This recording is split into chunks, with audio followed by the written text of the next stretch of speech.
పెద్దపల్లి సభలో మోదీ కేసీఆర్ పై కాంగ్రెస్ నేత రాహుల్ గాంధీ విమర్శలు కురిపించారు. కేసీఆర్ మోదీ అబద్ధాలు చెప్పి గెలిచారు, పేదల ఖాతాలో రూపాయలు 15 లక్షలు వేస్తామని మోదీ అన్నారు. మరి వేశారా? ఏటా 2 కోట్ల ఉద్యోగాలు భర్తీ చేస్తామన్నారు.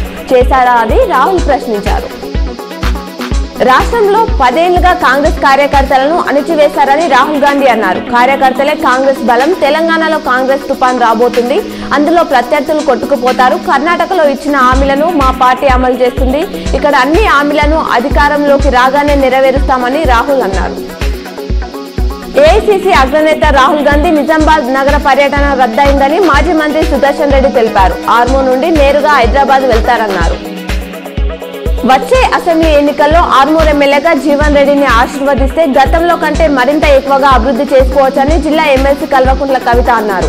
ఆర్మూర్ జమ్మి హనుమాన్ ఆలయంలో బతుకమ్మ సంబరాలలో ఆర్మూర్ ఎమ్మెల్యే జీవన్ రెడ్డి కుటుంబీకులతో కలిసి జిల్లా ఎమ్మెల్సీ కల్వకుంట్ల కవిత బతుకమ్మ సంబరాలలో పాల్గొన్నారు. నిజామాబాద్ నూతన కార్పొరేషన్ భవన్ ప్రారంభం కావడంతో పాత మున్సిపాలిటీ భవనంలోకి నిజామాబాద్ ఆర్డీఓ కార్యాలయంతో పాటు నూడా కార్యాలయం, నార్త్ మండల కార్యాలయం, ప్రభుత్వ ఉద్యోగులు, పెన్షనర్లు, జర్నలిస్టుల వెల్నెస్ ఆరోగ్య కేంద్రం ఇందులోకి మార్చారు. కామారెడ్డి పట్టణంలో పోలీసులు తనిఖీలు చేస్తుండగా రూపాయలు 1,17,240 నగదును పట్టుకున్నారు. మున్సిపల్ కార్యాలయం ముందు వాహనాలు తనిఖీలు చేస్తుండగా ద్విచక్ర వాహనంపై వెళ్తున్న వ్యక్తి నుంచి డబ్బు పట్టుకున్నట్లు తెలిపారు.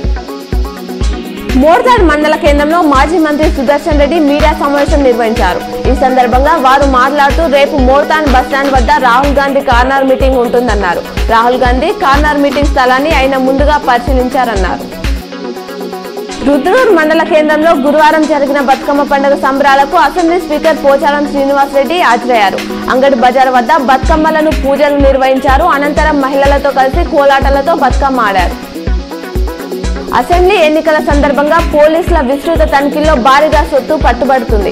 ఇప్పటి వరకు రూపాయలు 243.76 కోట్ల విలువైన డబ్బు, మద్యం, ఆభరణాలు స్వాధీనం చేసుకున్నట్లు పోలీస్ శాఖ వెల్లడించింది. వీటిలో రూపాయలు 120.45 కోట్లు విలువైన బంగారం, వెండి వస్తువులు ఉన్నాయని పేర్కొంది. బాల్కొండ నియోజకవర్గ కాంగ్రెస్ నాయకులు ముత్యాల సునీల్ కుమార్ ను ఎమ్మెల్సీ కవిత, ఆర్మూర్ ఎమ్మెల్యే జీవన్ రెడ్డి పరామర్శించారు. ముత్యాల సునీల్ కుమార్ కూతురు చిత్రపటానికి పుష్పాంజలి ఘటించారు. ముత్యాల సునీల్ కుమార్ కుటుంబ సభ్యులకు ప్రగాఢ సానుభూతి తెలిపారు.